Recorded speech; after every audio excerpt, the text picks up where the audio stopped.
Kaugnay na balita, sinalubong ng protesta mula sa mga pro at anti-impeachment ang unang araw ng paglilitis si Vice President Sara Duterte. Alamin natin ang kabuang detalye sa ulat ni Jomar Villanueva. Jomar!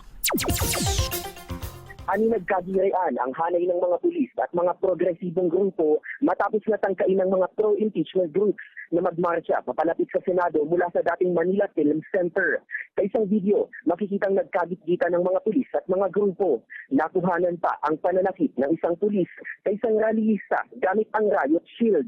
Sugatan ng naturang rallyista na miyembro ng Pro-Front Farmers Group na SACA.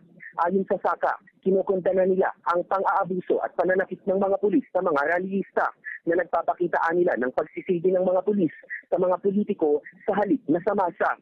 Ayon naman kay Bayan President Renato Reyes, hindi na dapat sinarang ng mga pulis ang mga rallyista. Sa Senado, lalo't pinayagan naman ang ibang grupo na magtipon sa labas nito.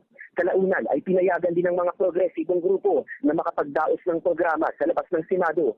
Samantala, nagtipon din ang mga taga-suporta ng pamilya Duterte. Nagdaos doon ang Duterte supporters ng misa para ipanalangin na mahatulang not guilty si Vice President Duterte.